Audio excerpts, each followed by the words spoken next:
The information provided in this video, including all associated materials and discussions, is for educational and entertainment purposes only. It does not constitute professional career coaching, legal, financial, investment, or tax advice.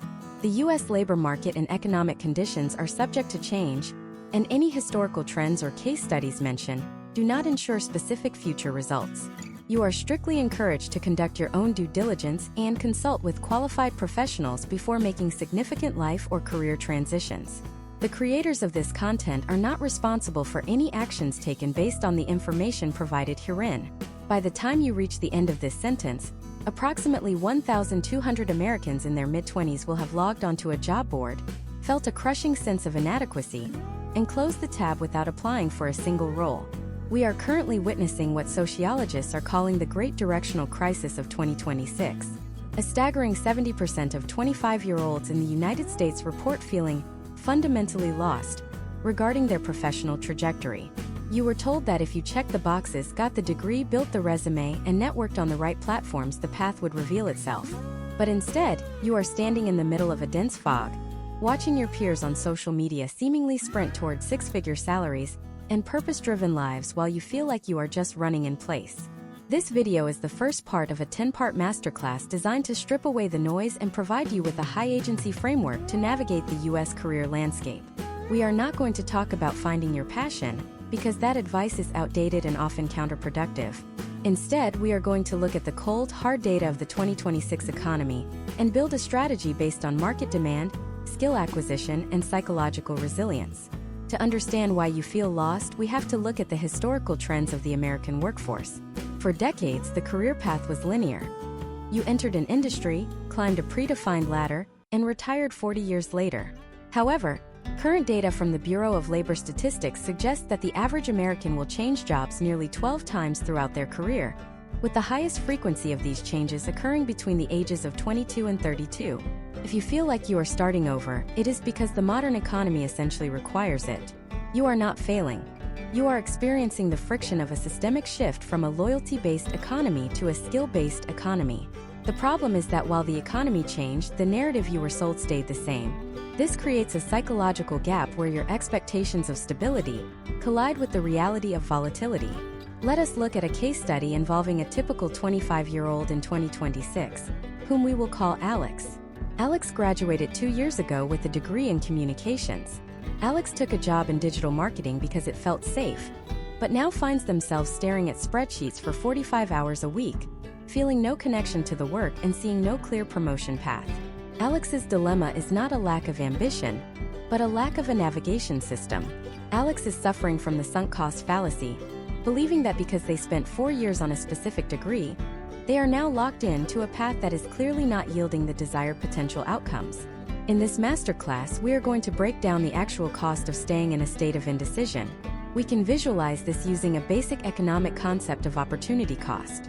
If your potential earnings in a high alignment field are represented by E, P, and your current earnings are E, C, the cost of every year you spend feeling lost without taking action is not just the difference between the two, but the compounded loss of skill acquisition and network effects. Costs at face E, P, minus C, plus growth rate times time. When you look at it through this lens, staying in a job you hate or remaining paralyzed by choice is the most expensive decision you can make. The U.S. market in 2026 is particularly unforgiving to the undecided because the middle is disappearing. Automation and specialized software have replaced many entry-level administrative roles, meaning you either need to move toward high-level creative and strategic work or specialized technical labor. There is very little room left for the generalist, who is just waiting for inspiration to strike. This brings us to the core promise of this deep dive. Over the next 10 segments, we are going to solve the problem of professional paralysis by replacing passion-seeking with capital building. We will analyze how to identify high-value skills in the current U.S. market, skills that have high barriers to entry but provide high leverage. We will look at the specific geographical hubs in the U.S. where certain industries are currently booming, moving beyond just Silicon Valley or Wall Street to look at the emerging Silicon Prairie and the manufacturing resurgence in the Southeast.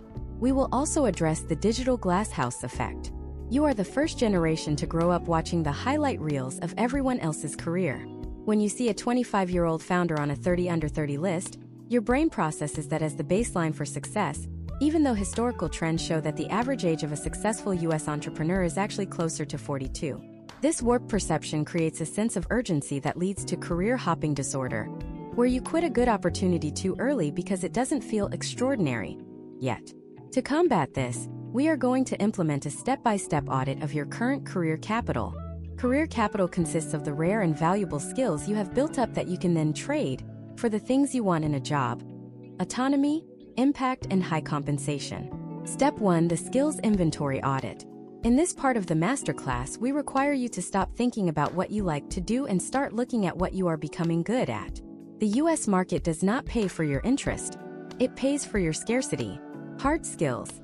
These are quantifiable. Can you code in a specific language? Can you operate heavy machinery? Do you understand the nuances of 2026 tax law? Soft skills. These are often undervalued but highly sought after in a remote hybrid world. Can you manage a team across different time zones? Can you distill complex data into a persuasive narrative? Network capital. Who in your current circle has the power to pull you into a new industry? Case studies show that 70 to 85% of high-paying roles in the U.S. are never even posted on public job boards. They are filled through internal referrals. Step 2: the market demand overlay. Once we have your inventory, we have to look at where the U.S. government and private sectors are pouring money. In 2026, we are seeing massive investments in green infrastructure, domestic semiconductor manufacturing, and specialized healthcare for an aging population. If your skills do not overlap with these growth sectors, you are fighting an uphill battle. We will teach you how to read a 10K filing of a major corporation to see where they are hiring, rather than just looking at top 10 jobs articles, which are usually lagging indicators. Step 3: the risk mitigation strategy. We will discuss how to transition without financial ruin. This involves the sideload method, where you build career capital in a new field for 5 to 10 hours a week while maintaining your current income. This reduces the psychological pressure and allows for low-stakes failure, which is essential for finding the right path. The reason you feel lost at 25 is not that you lack talent or that the American dream is dead. It is that the map you were given was printed in 1998, and you are trying to use it to navigate a 2026 landscape. This video is the recalibration of that map. We are going to move away from the "what do I want to do with my life?" question, which is too big and too heavy to answer, and move toward what is a valuable problem I can solve right now. By shifting your focus from your internal feelings to external market needs, the feeling of being lost begins to evaporate, replaced by the clarity of a mission. In the next part of this series, we are going to dive deep into the specific industries in the U.S. that are currently experiencing a talent shortage, and exactly how you can pivot into them in less than 6 months without going back to school for a 4-year degree. We will analyze the data on new-collar jobs and why the traditional college path is no longer the only, or even the best potential outcome for a 25-year-old seeking a high-path trajectory. Prepare to take notes because we are moving from theory into high-stakes execution. To understand why the traditional 4-year degree is no longer the sole gatekeeper to a high-path trajectory in 2026, we have to look at the massive decoupling of education from instruction. For decades, the U.S. labor market operated on a proxy system. A bachelor's degree was a proxy for intelligence, discipline, and middle-class reliability. But as of this year, data from major employment platforms indicates that over 55% of high-paying roles in emerging sectors like renewable energy, cybersecurity, and specialized logistics no longer list a degree as a mandatory requirement. Instead, they are looking for skill-verified candidates. Imagine a 25-year-old named Jordan living in Columbus, Ohio. Jordan spent 4 years getting a degree in sociology, only to find that the entry-level roles in that field pay barely enough to cover the interest on student loans. Jordan feels trapped by the degree trap, believing that the only way to earn more is to go back for a master's degree and add another $50,000 to the debt load. But Jordan is looking at the wrong map. In the current U.S. economy, new-collar jobs, roles that require specific technical skills but not necessarily a liberal arts degree, are growing at 3 times the rate of traditional white-collar roles. Let us look at the case study of the pivot to infrastructure. In 2026, the U.S. is midway through a massive federal investment in domestic semiconductor fabrication and smart grid technology. These industries are desperate for precision technicians and systems integrators. A 25-year-old who spends 6 months getting a specialized certification in programmable logic controllers or cleanroom operations can often enter the workforce at a base salary that rivals or exceeds that of an entry-level attorney at a mid-sized firm.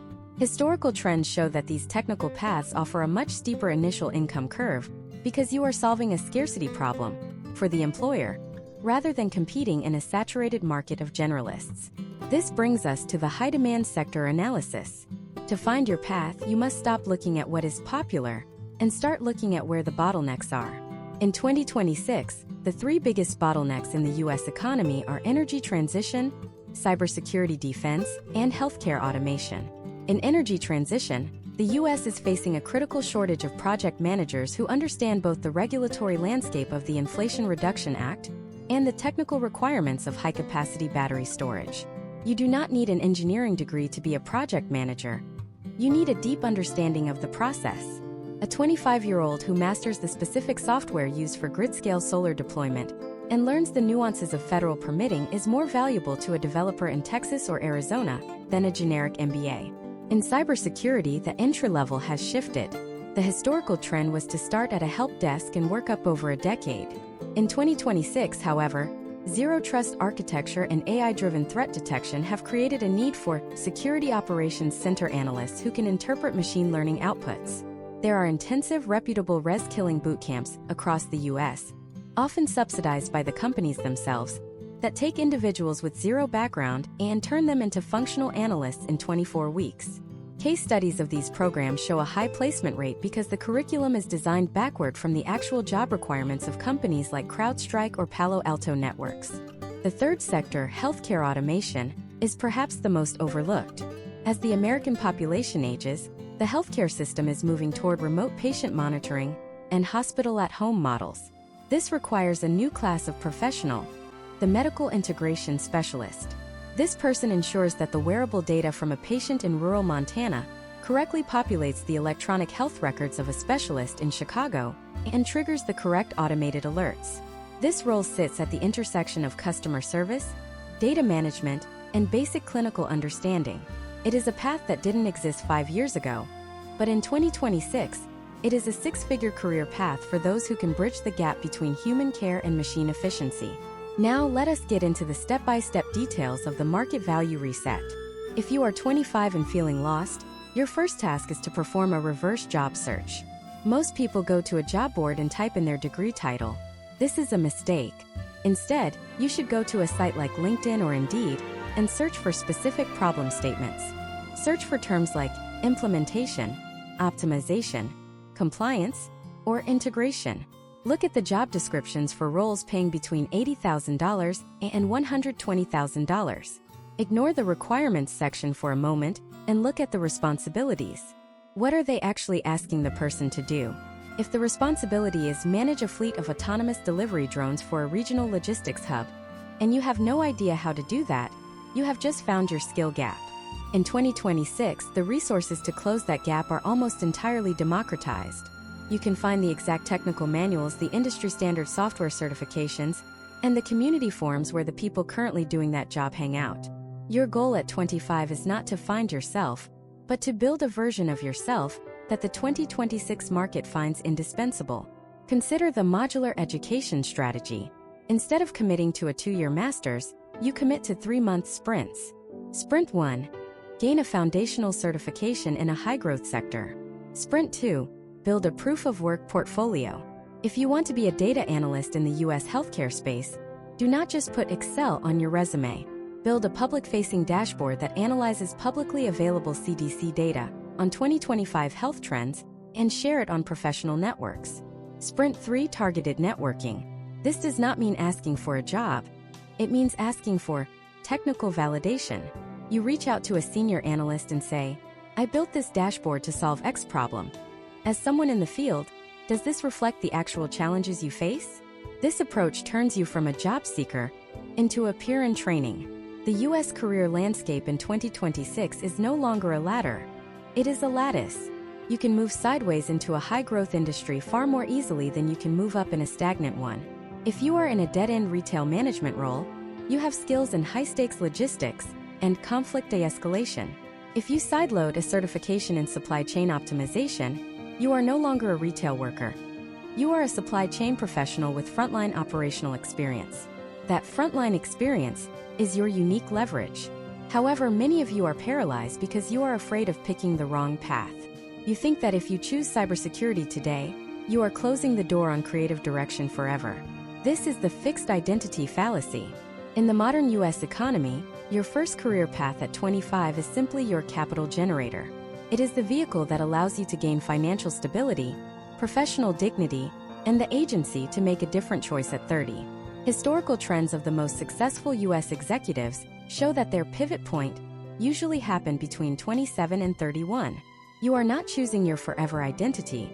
You are choosing your current mission. But there is a catch.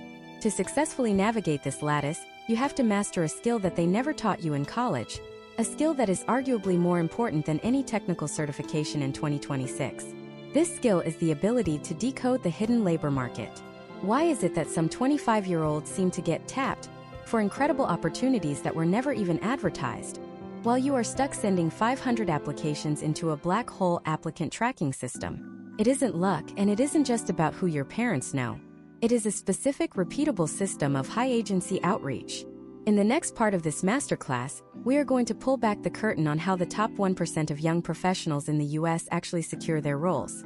We will break down the exact scripts, the specific value-first networking techniques, and how to use the 2026 AI tools to find the decision-makers who are tired of looking at boring resumes and are desperate for someone who actually understands their problems.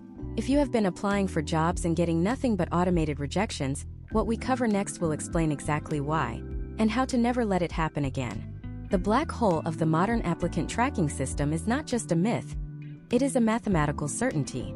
In 2026, the average corporate job posting in the United States receives over 450 applications within the first 48 hours. Of those, nearly 80% are filtered out by AI-driven sorting algorithms before a human recruiter even sees a name. If you are 25, sitting in your apartment in Austin or Charlotte, hitting easy apply on 100 jobs a week, you are not participating in a career search. You are participating in a lottery where the odds are stacked against you.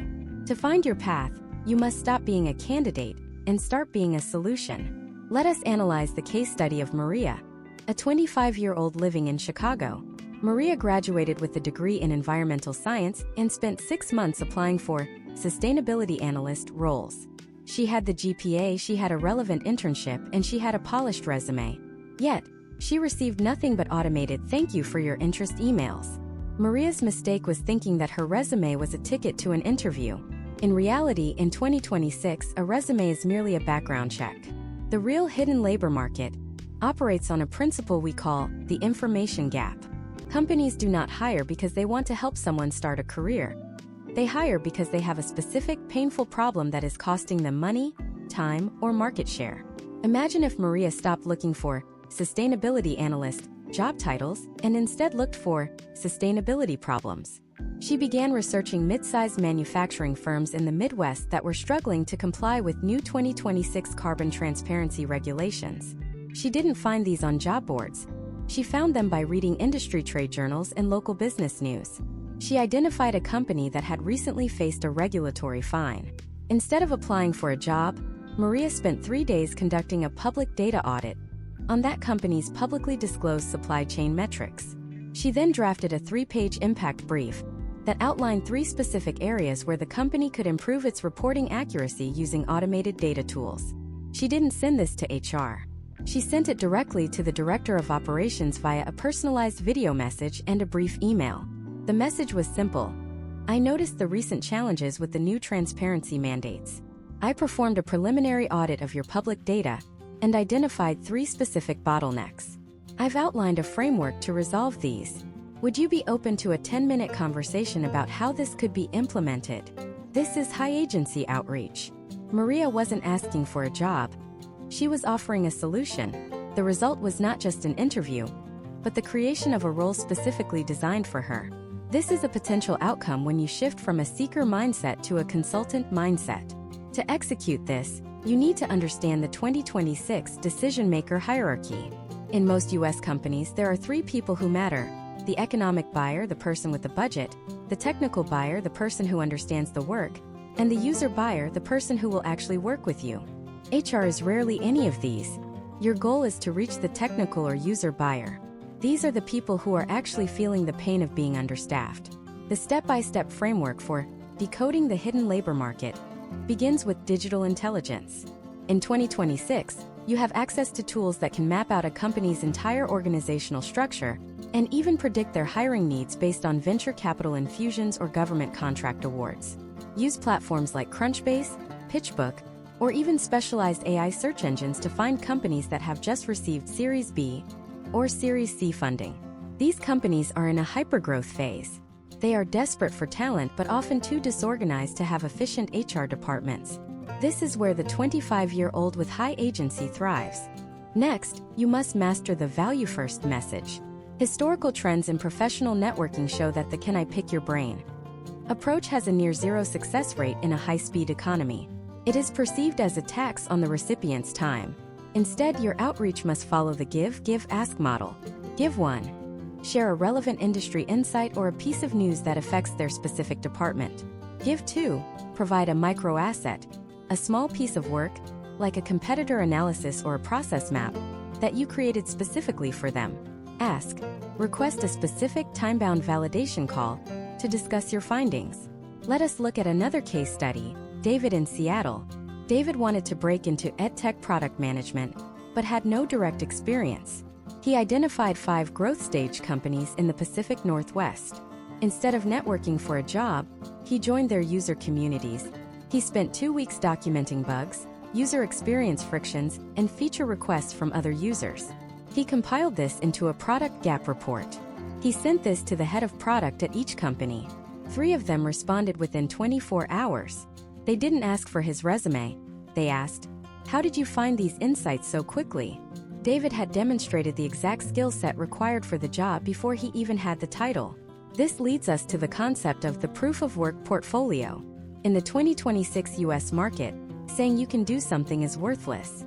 Showing you have done it, even if it was on your own initiative, is everything. If you are a 25-year-old who feels lost, your job right now is to build artifacts of competence. If you want to be in marketing, build a niche newsletter that reaches 500 engaged subscribers in a specific industry. If you want to be in data science, create a public GitHub repository that cleans and visualizes a messy, real-world dataset. If you want to be in project management, document how you organized a community event or a complex volunteer project using professional tools like Jira or Asana. These artifacts serve as trust proxies. They allow a hiring manager to bypass the risk of hiring an unknown 25-year-old. You are providing them with empirical evidence of your work ethic and your ability to deliver results. In the US corporate environment, the biggest fear a manager has is making a bad hire, a person who requires constant hand-holding and doesn't produce value. Your proof of work eliminates that fear. Furthermore, we must address the geographic arbitrage of 2026. While remote work is still a factor, we are seeing a return to hubs for early career professionals. However, these hubs are no longer just New York and San Francisco. We are seeing high-path trajectories in second-tier cities like Nashville for healthcare tech, Denver for aerospace, and Salt Lake City for SaaS. The cost of living in these cities relative to the opportunity density offers a much higher potential for capital accumulation at 25. If you are feeling lost, it may be because you are in a low opportunity zone, where the local economy is stagnant.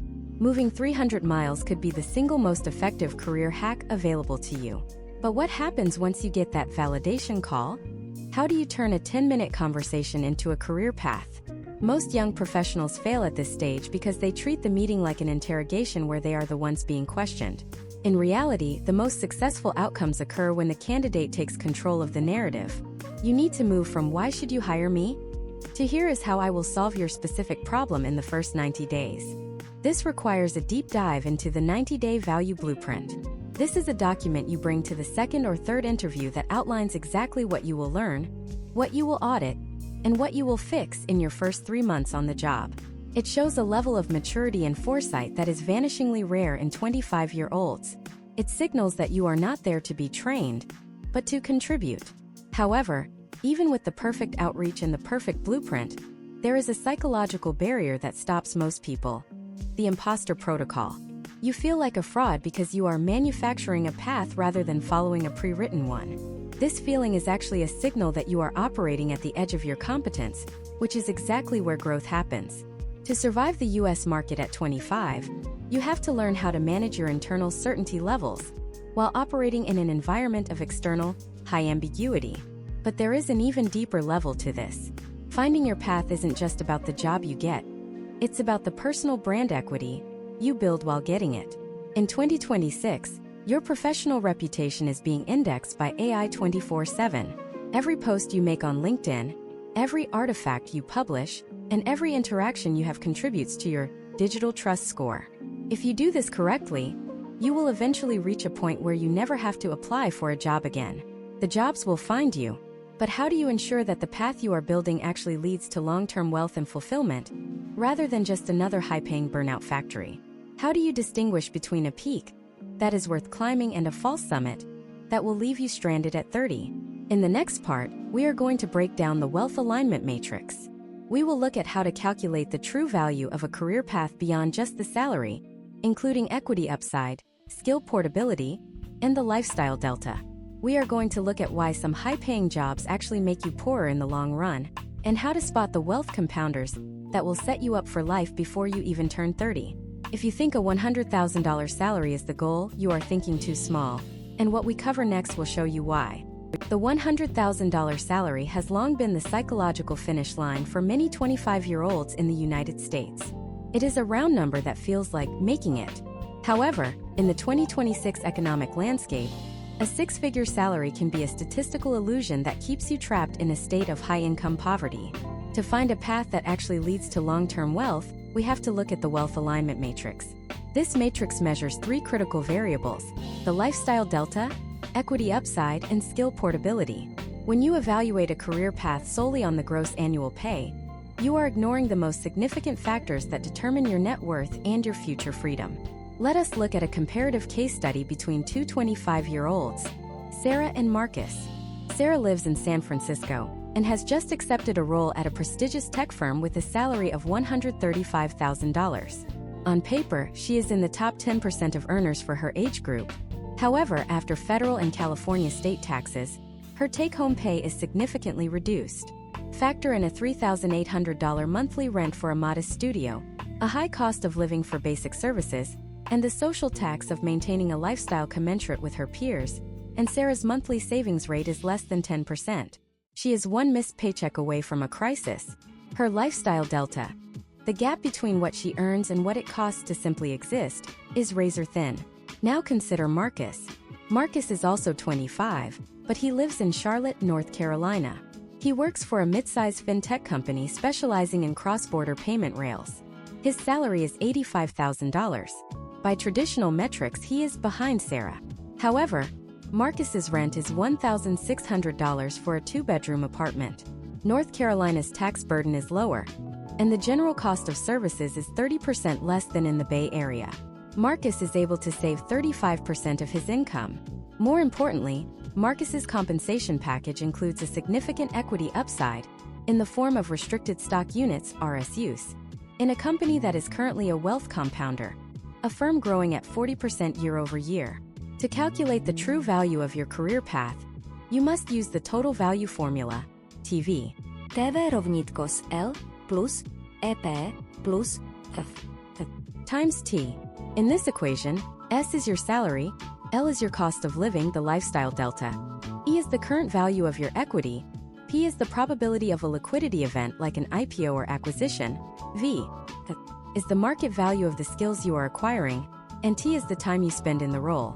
When Marcus calculates his path, his TV is significantly higher than Sarah's because his skill portability, the V, is tied to the emerging 2026 infrastructure of global finance, whereas Sarah's role is in a legacy department of a mature company where she is learning highly specific, internal tools that have zero market value outside of that one building.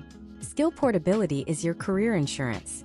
Historical trends show that the most successful professionals at 30 are those who spent their mid-20s acquiring Swiss Army knife skills. These are skills that are industry agnostic. If the fintech sector crashes, Marcus can take his knowledge of high-scale transaction processing and move into healthcare, logistics, or government tech. Sarah, conversely, has built fragile capital. If her specific company has a layoff, she will find that her skills are too narrow to command her current salary elsewhere. In 2026, we are also seeing a shift in how equity upside works. It is no longer just for Silicon Valley engineers. We are seeing employee ownership models being adopted by HVAC companies in the South, manufacturing firms in the Midwest, and specialized creative agencies in the Northeast.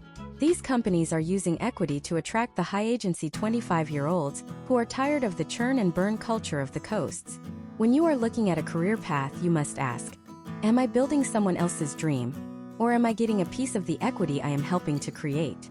A $75,000 salary with 0.5% equity in a growing firm often has a much higher potential outcome than a $110,000 salary with no skin in the game. Imagine if you viewed your career not as a series of paychecks, but as a portfolio of assets. Your current job is just one asset. Your sideload skill acquisition is another. Your professional network is a third. The most common mistake 25-year-olds make is overconcentration. They put all their identity, all their time, and all their financial hope into a single job. When that job fails to provide fulfillment or a raise, they feel lost. But if you view your career as a portfolio, a setback in your main job is just a temporary dip in one asset class. Let's dive deeper into the lifestyle delta and the concept of purchasing power parity (PPP) within the United States. In 2026, the geographic dispersion of the U.S. workforce has created opportunity pockets where the ratio of salary to cost of living is wildly skewed in favor of the employee. Cities like Indianapolis, Kansas City, and Huntsville, Alabama, are seeing a massive influx of value seekers. These are young professionals who realize that by moving to a Tier 2 city, they could cut their working years by a decade.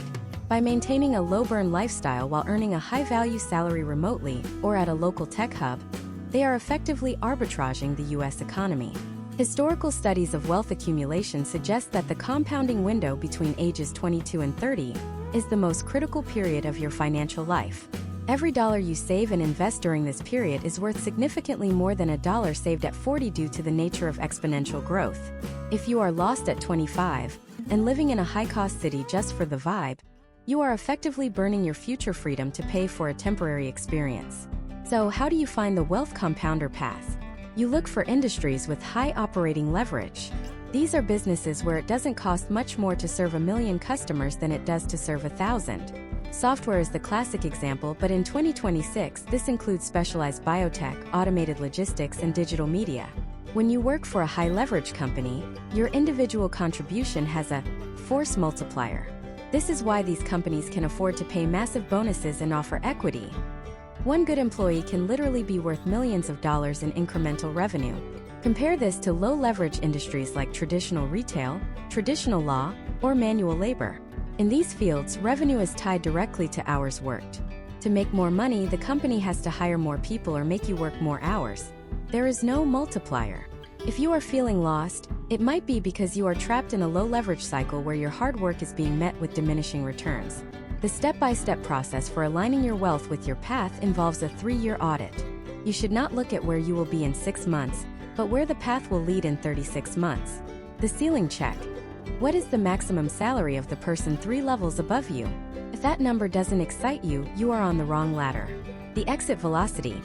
If you left this industry in 3 years, what other industries would be desperate to hire you? If the answer is none, you are building a dead-end skill. The equity threshold. Is there a realistic path to ownership or profit sharing? Finding your career path in the U.S. is not about a vocation or a calling in the romantic sense. It is about strategic positioning. You are a captain of a small ship in a very large, very turbulent ocean. You cannot control the weather, the inflation rates, the market crashes, or the AI disruptions, but you can control which current you put your ship into. However, there is a looming shadow over all of this. Everything we have discussed, the skills, the equity, the hubs, is currently being rewritten by a singular force. As we move into 2026, the standard career is being disrupted by the most aggressive technological shift in human history. Some call it the job apocalypse, while others call it the Great Expansion. If you are 25, you are at ground zero of this change. If you don't understand how to position yourself relative to the machine, all the wealth alignment in the world won't save you. In the next part of this masterclass, We are going to talk about the burning platform. We will look at exactly which roles are being deleted by AI in 2026 and, more importantly, the AI immune roles that are seeing 500% growth. We will show you how to become the architect of these tools, rather than their victim. If you feel lost now, wait until you see what the next 24 months have in store for the unprepared, and how you can make sure you are the one holding the map when the dust settles. The burning platform isn't a metaphor anymore. It is the documented reality of the 2026 American workforce. As of this year, the integration of large action models and autonomous agents has moved from experimental labs into the back offices of every Fortune 500 company in the United States. If your current career plan involves process-oriented tasks, things like basic data entry, standard legal research, entry-level accounting, or repetitive digital marketing reporting, you are standing on a platform that is actively being dismantled. But here is the critical distinction that most 25-year-olds miss.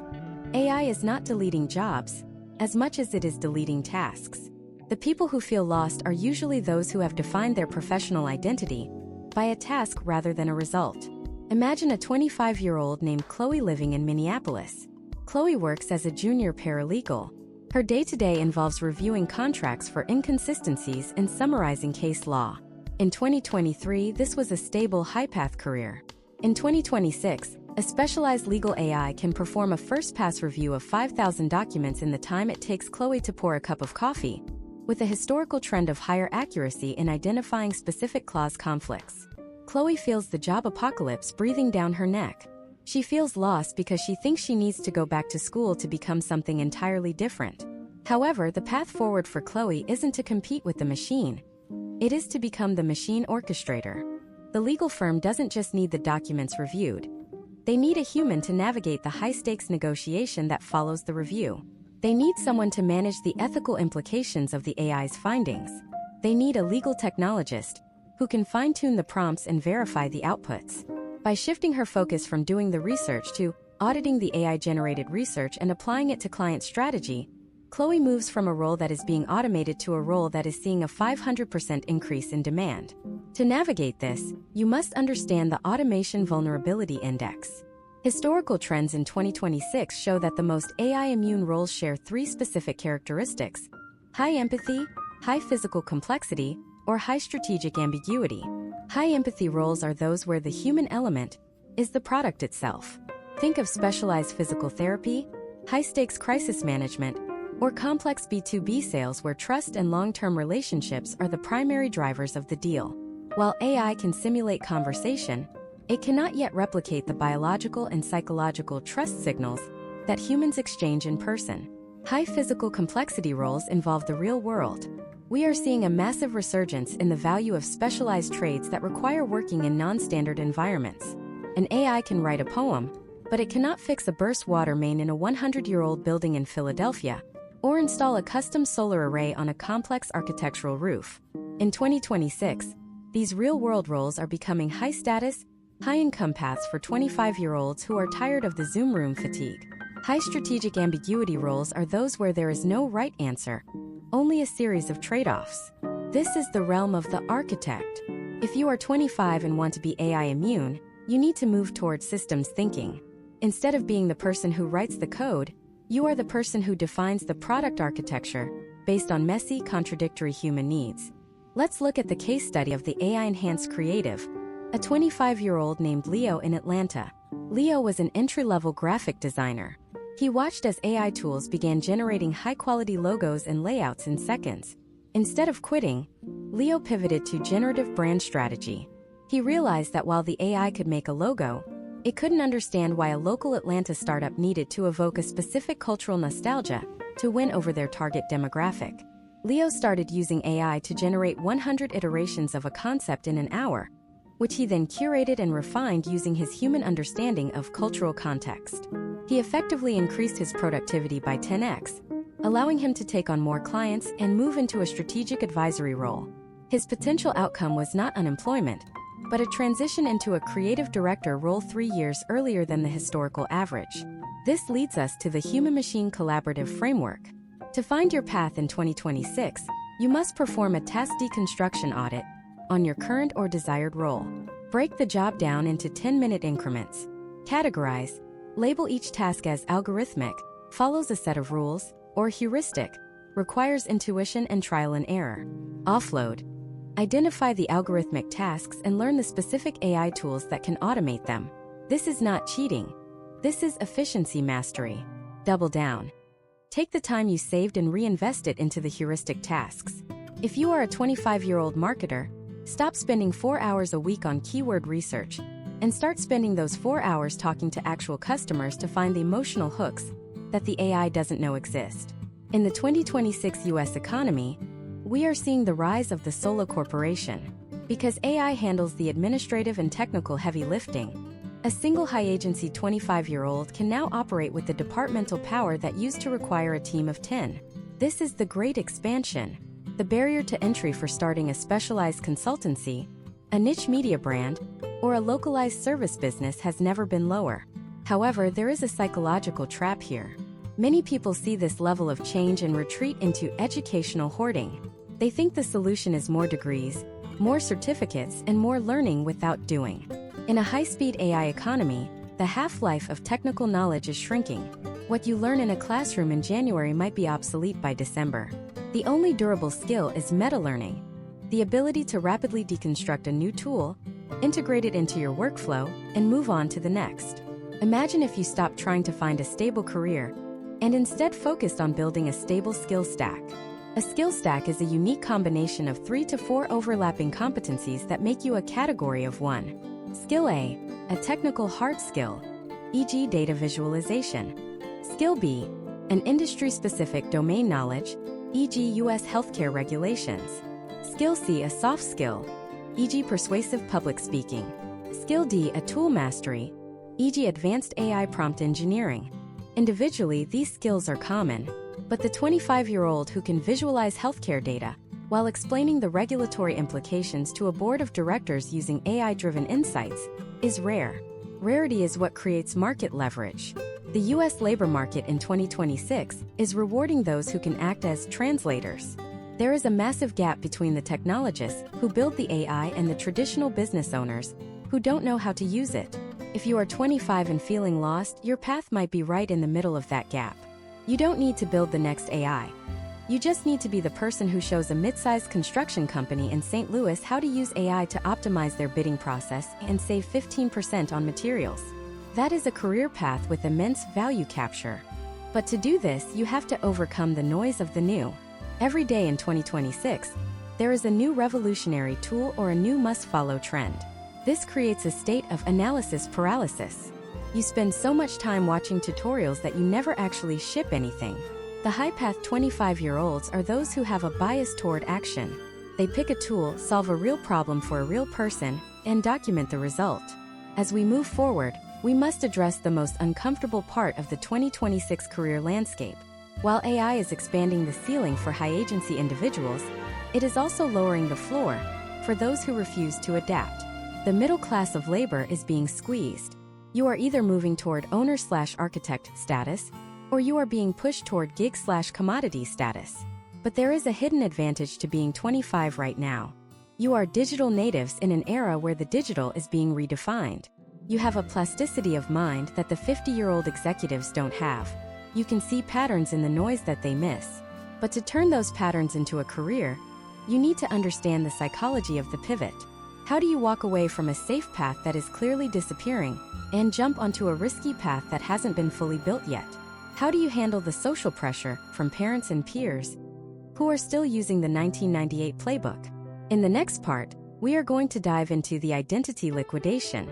We will look at how to systematically dismantle your old professional identity without losing your mind, and how to build psychological fortitude for a career that will likely change 5 more times before you turn 40. We are going to talk about the mental models of the elite, and why the most successful people in the US right now are those who are comfortable being uncomfortable. If you are afraid of the future, what we cover next will show you how to make the future afraid of you. The transition from a fixed professional identity to what we call identity liquidity is the most difficult psychological hurdle a 25-year-old will face in 2026. Most of you were raised with the question, what do you want to be when you grow up? This question is a trap. It forces you to attach your self-worth to a static noun, a lawyer, an engineer, a designer.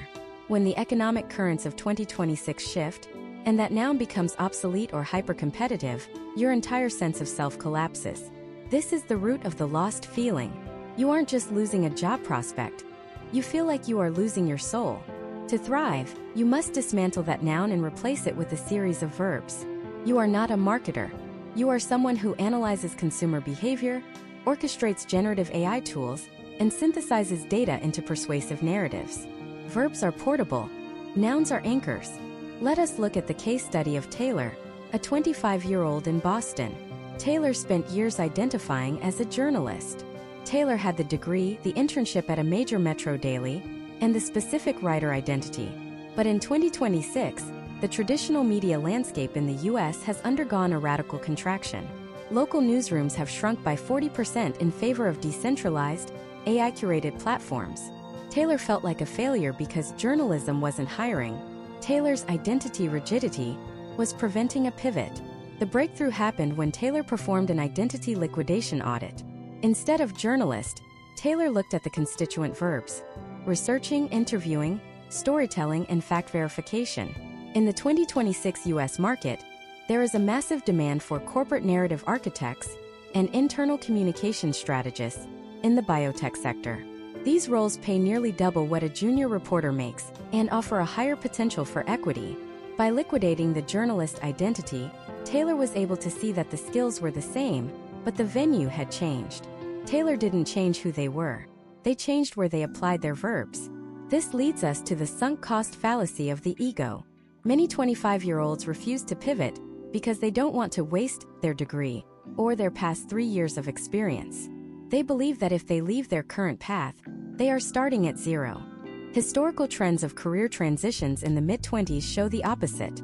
You never start at zero. You start at experience plus. The analytical skills you learned in a philosophy degree, or the high-pressure management skills you learned working at a Starbucks are latent assets. Imagine if you viewed your career like a high-stakes poker game. You aren't playing just one hand. You are playing the whole tournament. A bad hand at 25, a job that didn't work out, or a degree that feels useless is just one round. The elite players are those who can fold a losing hand quickly without getting emotionally attached to the chips they've already put in the pot. In 2026, the ability to fold on a dying industry is a superpower. To build the psychological fortitude necessary for this, you must adopt the beta testing mindset. In software development, a beta version is expected to have bugs. It is a work in progress. You should view your 20s as the beta version of your career. You are not supposed to have the final stable release yet. When you try a new path and it fails, it isn't a life failure. It is a data point. Consider the case study of the 1,000-day rule. Data from US entrepreneurs and high-level freelancers suggests that it takes approximately 1,000 days of deep work in a new field to reach a point of economic sustainability, where you are earning as much as you did in your previous path, but with higher upside. For a 25-year-old, 1,000 days takes you to 28. You still have 40 years of high earning potential ahead of you. The lost feeling comes from a distorted time horizon. You are acting like you are at the end of the race when you haven't even finished the warm-up. How do you handle the social pressure during this liquidation phase? In the US, we are obsessed with credentialism. Your parents might be asking why you aren't using your degree. Your friends might be posting about their promotions in legacy industries. You need to understand the theory of social comparison. In 2026, social media creates a synchronized performance of success. You are seeing everyone's peak, while you are in your valley. The step-by-step detail for managing this involves information dieting. You must systematically unfollow or mute high-noise influencers who promote a linear, outdated version of success. Replace them with systems thinkers who discuss the actual mechanics of the 2026 economy. You need to build an inner circle of uncertainty. These are 3 to 5 peers who are also in a pivot phase. Together, you normalize the feeling of being uncomfortable. If everyone in your circle is playing it safe, you will feel like an outcast for taking a risk. If your circle is also experimenting, the risk feels like a shared adventure. Let's dive into the mental models of the elite. One of the most powerful models used by high achievers in the US is inversion. Instead of asking, "How do I find the perfect career?"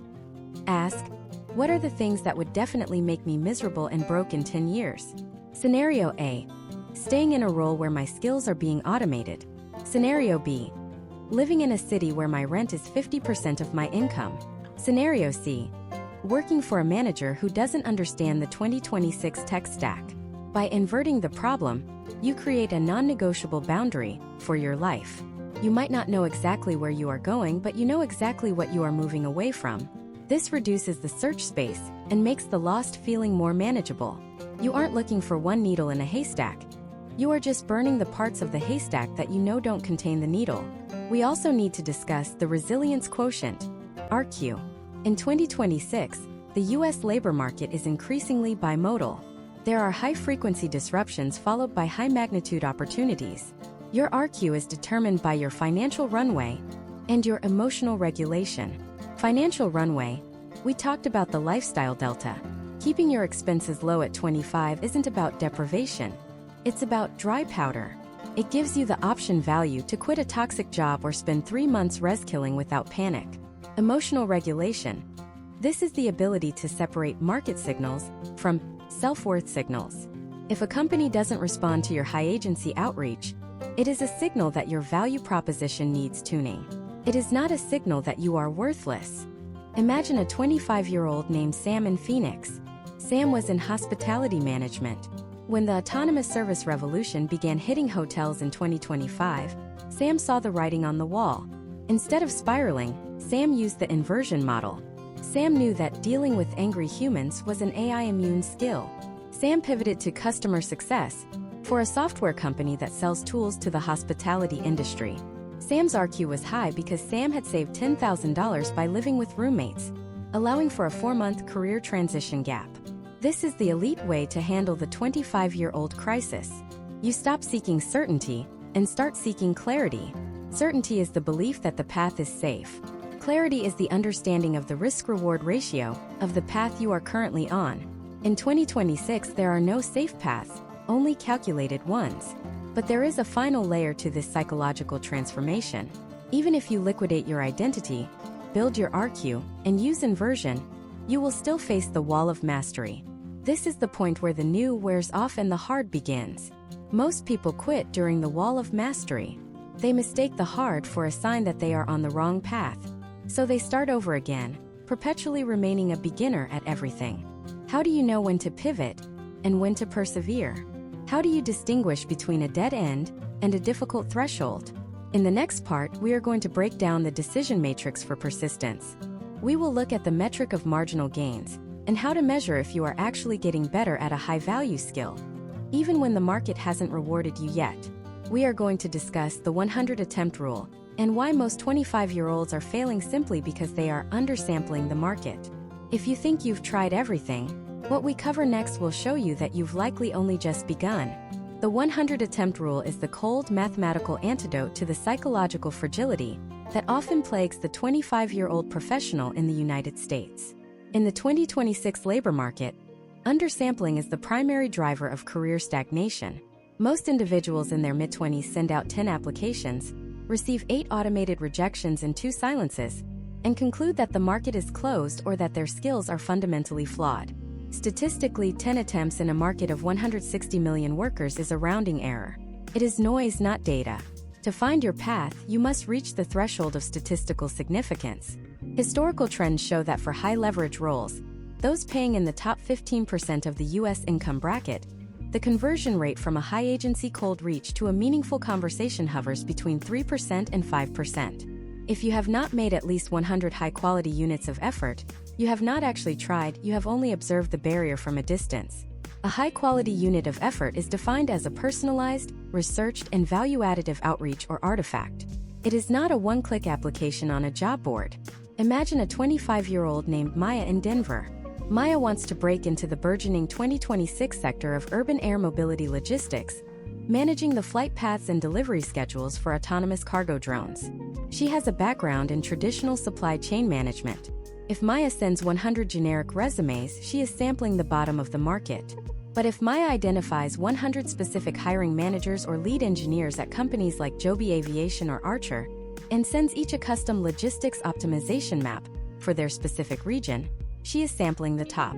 The 100-attempt rule dictates that Maya cannot judge her market fit until the 101st attempt. Usually, the breakthrough occurs between attempts 40 and 70. This is where the noise settles and the signal of your true career path begins to emerge. However, persistence without measurement is just madness. This brings us to the metric of marginal gains. When you are in the thick of it at 25, it is easy to feel like you are failing because the output metric, the job offer or the high-paying contract, hasn't arrived. To survive the wall of mastery, you must pivot your focus to input metrics. You need to track your growth in a high-value skill with granular precision. In 2026, we use the skill velocity ratio. Velocity equals delta TIME, delta SKILL. If Maya is learning the specific coding language used for autonomous flight coordination, she shouldn't ask, "Do I have the job yet?" She should ask, "Can I solve a complex routing problem 10% faster this week than I could last week?"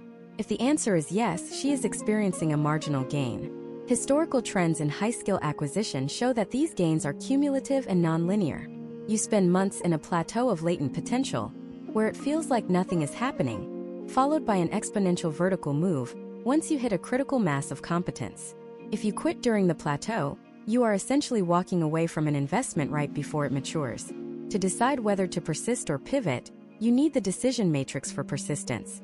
This matrix categorizes your current struggle into 3 distinct zones: the dip, the cul-de-sac, and the cliff.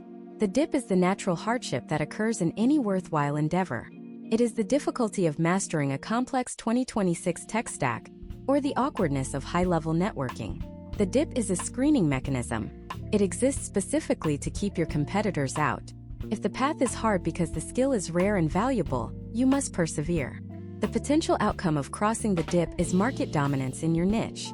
The cul-de-sac is a path where you work harder and harder, but nothing changes. You are in a dead-end role in a stagnant industry, perhaps traditional retail banking or legacy data entry, where no amount of effort will lead to a high-path trajectory. In 2026, many 25-year-olds are in identity cul-de-sacs. They stay in a role because they like the title, even though the industry's historical trend is downward. If you are in a cul-de-sac, the only logical move is to quit immediately to reallocate your capital to a path with a higher ceiling. The cliff is a path that looks good in the short term but leads to a sudden drop-off. Think of a gig economy role that pays well today due to a temporary venture capital subsidy, but offers zero skill acquisition or equity upside. You are trading your most valuable asset, your 20s, for a linear paycheck that will eventually vanish when the subsidy ends or the AI takes over. Let us look at a case study of strategic persistence. Consider Carlos in Austin 2026. Carlos is trying to build a career in personalized medicine logistics, the rapid transport of custom-grown cellular treatments. It is a high-stakes, high-complexity field. For the first 6 months, Carlos faces constant rejection. He feels lost. But when he applies the decision matrix, he realizes he is in the dip. The hard is the fact that the industry is still defining its regulations. By staying in the struggle, Carlos is actually gaining regulatory intelligence that no one else has. He is not failing to get a job. He is succeeding at becoming a pioneer in a nascent field. By attempt number 85, Carlos isn't just another applicant. He is one of the few people in the US who understands the intersection of HIPAA compliance and drone-based cold chain logistics. To master the 100-attempt rule, you must implement the persistence protocol. Step 1: the batching phase. Commit to 20 outreaches per week. Do not check your feelings or your results until the end of the week. Step 2: the feedback loop. If after 20 attempts you have 0 responses, do not try harder. Change your variable. In 2026, your variable is either your proof of work or your target persona. Use AI tools to analyze your outreach. Is it too long? Is the value proposition unclear? A/B test your message. Step 3: the artifact upgrade. For every 20 rejections, you must add 1 new artifact of competence to your portfolio.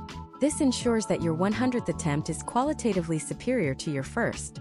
Many 25-year-olds fail because they are undersampling the universe. They think the US economy is just the 5 companies they recognize from the news. In reality, the 2026 economy is a fractal of micro-niches.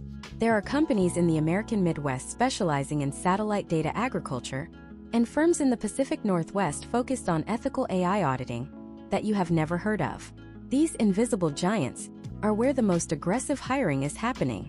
If you only sample the visible market, you are competing with everyone. If you sample the invisible market using the 100 attempt rule, you are often the only one in the room. The lost at 25 crisis is often just a volume crisis. You are trying to build a cathedral with 3 bricks. You need to stop worrying about the architecture and start firing the kiln. Persistence in 2026 is not about grind in the old-fashioned health-destroying sense. It is about iterative resilience. It is the ability to maintain your energy levels. While the market provides you with the data, you need to refine your path. But even with 100 attempts and even with the perfect decision matrix, there is a final gatekeeper you will encounter. This gatekeeper is not a machine, an algorithm, or a hiring manager. It is the social graph.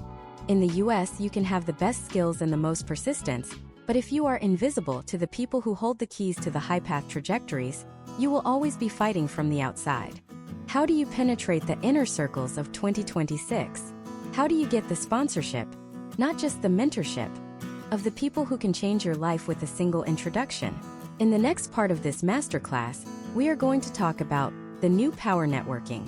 We will move beyond LinkedIn and into the high-trust networks, where the real decisions are made. We will show you how to build a personal board of directors and how to use the law of reciprocity to make yourself indispensable to the most powerful people in your chosen field. If you feel like you are shouting into a void, what we cover next will show you how to walk into the room where the volume is already turned up. In 2026, the concept of networking has undergone a fundamental transformation in the United States.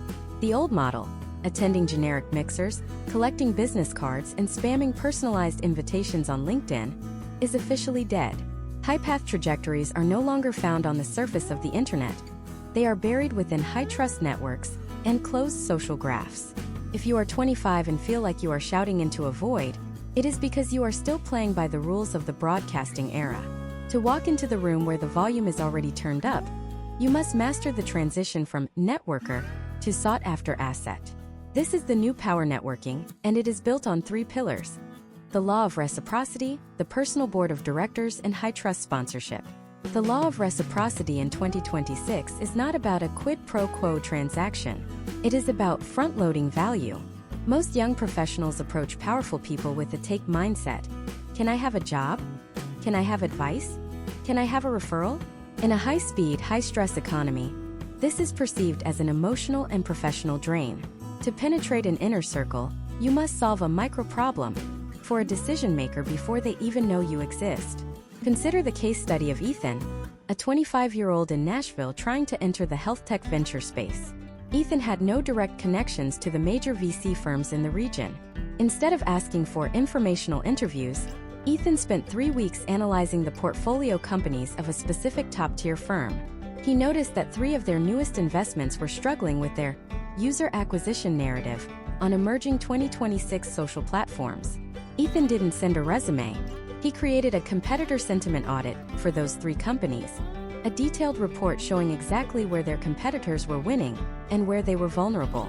He sent this directly to the general partner of the VC firm with a note: "I've been following your recent investments. I noticed a consistent narrative gap in these 3 firms compared to the market leaders. I've mapped out the data for you here. Hope this helps your next board meeting." Ethan didn't ask for anything. He provided high-leverage intel. The general partner didn't just reply. They invited Ethan to present his findings to the portfolio CEOs. Ethan had used the law of reciprocity to bypass the gatekeepers and enter the room as a collaborator. This is the give-to-get historical trend that defines the 1% of career pivots. Once you are in the door, you need a personal board of directors. In the US, the most successful 25-year-olds do not rely on a single mentor. A single mentor provides a single, often biased perspective. A personal board of directors consists of 4 distinct archetypes that provide a 360-degree view of your career path. The industry elder. This is someone 15 to 20 years ahead of you who understands the historical cycles of the business. They can tell you if a crisis is a temporary dip or a permanent shift. They provide the long view. The peer competitor. This is someone at your level, perhaps at a rival firm, who is slightly ahead of you in skill acquisition. They keep you sharp and provide real-time market intelligence on salaries, tools, and internal company cultures. The connector. This person doesn't necessarily have the technical skills, but they know everyone. They are the node in the social graph. Their value is not in what they know, but in who they can reach with a single text message. The truth teller. This is the person who will tell you when your proof of work is mediocre or when your high agency outreach is coming off as arrogant. They prevent identity rigidity from stalling your growth. Imagine if you treated your career like a startup. A startup wouldn't survive without a board. You shouldn't try to navigate the 2026 US economy without one.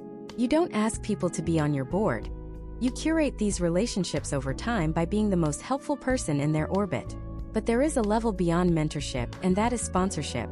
In the American corporate and startup landscape, a mentor talks to you, but a sponsor talks about you when you are not in the room. A sponsor is someone who puts their own social capital on the line to move you into a high-stakes role. Historical trends show that underrepresented talents and career pivoters who secure a sponsor see a 20% faster promotion rate and a 30% higher salary ceiling than those who only have mentors. How do you get sponsorship? You provide predictability. A sponsor's biggest fear is that they will recommend you and you will underperform, reflecting poorly on them. To earn sponsorship, you must demonstrate a track record of reliability on small tasks. If a sponsor gives you a micro-opportunity, like a 10-minute introduction or a feedback session, you must execute on it with 110% precision. You must close the loop by telling them exactly what happened as a result of their help. People love to help winners. They hate to help black holes who take advice and never report back. Let's look at another case study. Jasmine in Seattle. Jasmine was a 25-year-old creative strategist. She wanted to move from a small agency to a leadership role at a major AI consumer hardware company. She identified a sponsor within the target company, a VP of product. Jasmine didn't just network. She volunteered to assist the VP with a nonprofit design challenge. The VP was leading outside of work. For 6 months, Jasmine was the reliable engine behind that project. When a director-level role opened up at the VP's company, the VP didn't just tell Jasmine to apply. They walked her resume into the CEO's office and said, "Jasmine is the person we need." That is the power of high-trust sponsorship. In 2026, the US is also seeing the rise of digital neighborhoods, private communities on platforms like Discord, specialized Slack channels, and token-gated professional groups. This is where the hidden labor market truly lives. If you are 25 and only looking at public job boards, you are seeing the leftovers. The high-path roles are often discussed and filled within these private groups weeks before they are made public. To walk into these rooms, you must contribute original thought. Write the articles, build the tools, or curate the data that these communities find valuable. Become a source of truth in a niche. The step-by-step detail for high-trust penetration is as follows. Step 1. Identify your top 20 decision-makers in your desired US hub or niche. Step 2. Audit their digital footprint. What are they worried about right now? Check their recent interviews, LinkedIn posts, or company earnings calls. Step 3. Create a zero-cost value gift. This could be a research brief, a design concept, or a simplified data visualization of a problem they are facing. Step 4. The low-friction outreach. Send the gift with no strings attached. Use the phrase, "I saw you were working on X, so I put this together for you." No need to reply, just hope it helps. Step 5. The loop back. 2 weeks later, follow up with a specific question related to the gift. This is when they are most likely to engage. This methodology turns you from a job seeker into a peer. It removes the stench of desperation that often hangs around 25-year-olds who feel lost. It signals that you have agency, intelligence, and respect for time. However, even with the perfect board of directors and sponsorship, there is a final internal metric you must master to ensure your path is sustainable. In the US market, we often talk about product market fit, but at 25, you need to find founder path fit. You can be in the best room with the best sponsors, in the best industry, and still feel like you are dying inside if the daily mechanics of the job don't align with your biological peak performance. How do you know if you are actually fit for the high path trajectory you've chosen? How do you distinguish between good stress that leads to growth and bad stress that leads to a clinical breakdown? In the next part, we are going to dive into the energy audit. We will look at the psychophysiology of career choice and how to use biodata and cognitive load mapping to ensure you don't burn out before you reach your prime. We are going to talk about the long game of the elite and why the most successful people in the US aren't the ones working the most hours, but the ones working with the most flow. If you think hustle is the answer, what we cover next will show you why precision is the real currency of 2026. In the high-stakes environment of 2026, the hustle culture that dominated the early 2020s has been exposed as a statistical failure for long-term career growth. Data from U.S. workforce productivity studies indicates that beyond a certain threshold of cognitive load, the quality of decision-making drops by nearly 60%, leading to career decay. To find a sustainable path at 25, you must move beyond the raw input of hours and master the energy audit. This is the process of aligning your professional output with your biological peak performance. Precision is the real currency of 2026 because the market no longer rewards busyness. It rewards flow-state problem-solving. If you are feeling lost, it may not be a lack of direction, but a state of chronic cognitive redlining, where you are burning too much fuel for too little forward motion. Imagine a 25-year-old named Marcus in Austin. Marcus is an analyst for a renewable energy startup. He works 12 hours a day, fueled by caffeine and the anxiety of keeping up.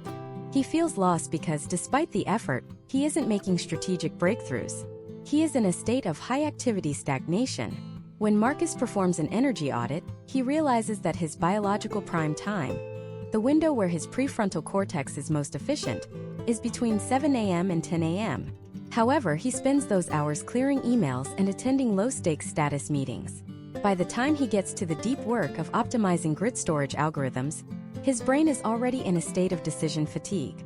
To correct this, we use the cognitive load mapping framework. This involves categorizing your professional tasks into 4 distinct energy buckets: high cognitive/high value, tasks requiring deep synthesis, complex coding, or high-stakes strategic negotiation. These should only be done during your prime hours. Low cognitive/high value, tasks like networking or high-level relationship management that require social energy but less raw processing power. Low cognitive/low value, administrative tasks, filing, and basic data entry. These are the machine food tasks that should be automated or outsourced. High cognitive/low value, the trap tasks. These are complex problems that don't actually move the needle for your career path, such as over-perfecting a slide deck for an internal meeting that no one will read. By mapping his week to these buckets, Marcus realized he was spending 70% of his time in the trap and machine food zones. By shifting just 2 hours of high cognitive work into his morning window, he increased his value yield by 300% in a single month. This is the difference between hustle and precision. Historical trends in the 2026 U.S. labor market show that elite professionals, those who reach upper management or successful entrepreneurship by 30, utilize pulsing rather than grinding. Grinding is a linear application of effort that leads to burnout. Pulsing is the oscillation between periods of intense flow and periods of deliberate decompression. When you are in flow, you are utilizing 100% of your cognitive capacity on a singular problem. To sustain this, you need the 90-20 rule. 90 minutes of uninterrupted work followed by 20 minutes of total cognitive detachment. This isn't just taking a break. It is allowing the brain to flush metabolic waste and consolidate the neural pathways built during the work session. Let us look at a case study of flow alignment in the creative sector. Consider Elena, a 25-year-old UX architect in Seattle. Elena felt lost because her work felt mechanical. She was talented, but her creativity was hitting a ceiling. She began tracking her flow triggers, the specific environmental and internal conditions that allowed her to lose track of time while working. She discovered that her highest quality architectural designs happened when she worked in 3-hour, deep sprints, with 0 digital notifications. By negotiating a deep work schedule with her employer, where she was off-grid for the first 4 hours of every Tuesday and Thursday, she produced more innovative work in those 8 hours than she previously did in a 40-hour week. Her career velocity increased because she was now seen as the creative engine of the firm, rather than just another designer. Precision also requires biodata integration. In 2026, the use of wearable technology to monitor stress variance and sleep architecture has become a standard tool for high performers. If your heart rate variability, HRV, is low, it is a biological signal that your nervous system is overtaxed.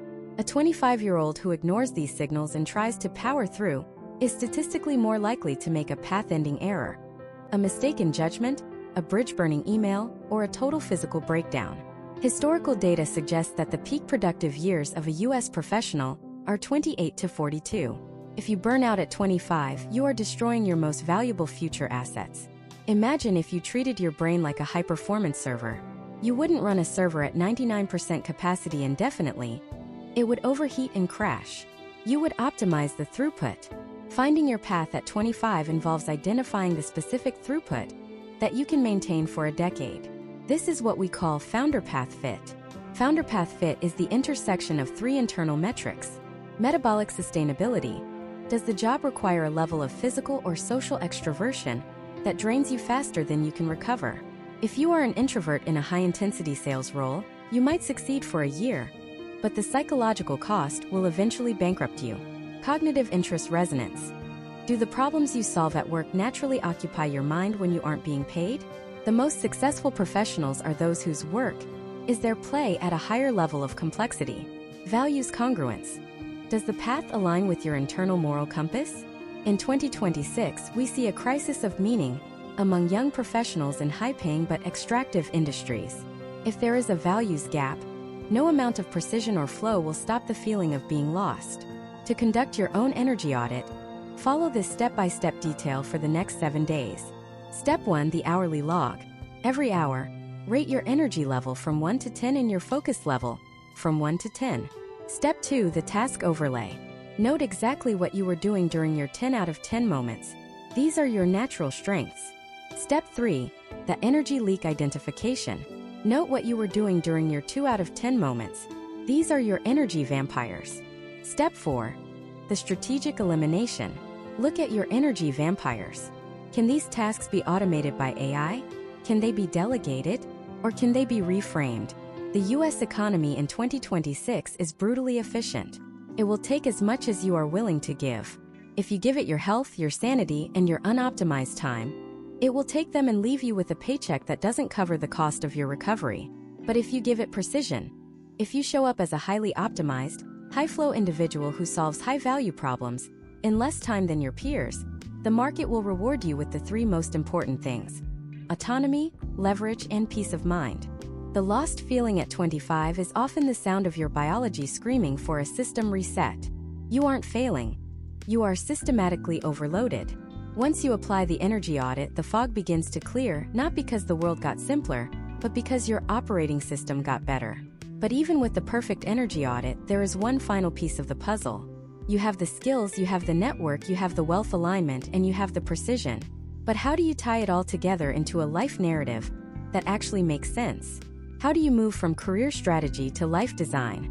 In the final part of this masterclass, we are going to talk about the Decade Zero philosophy.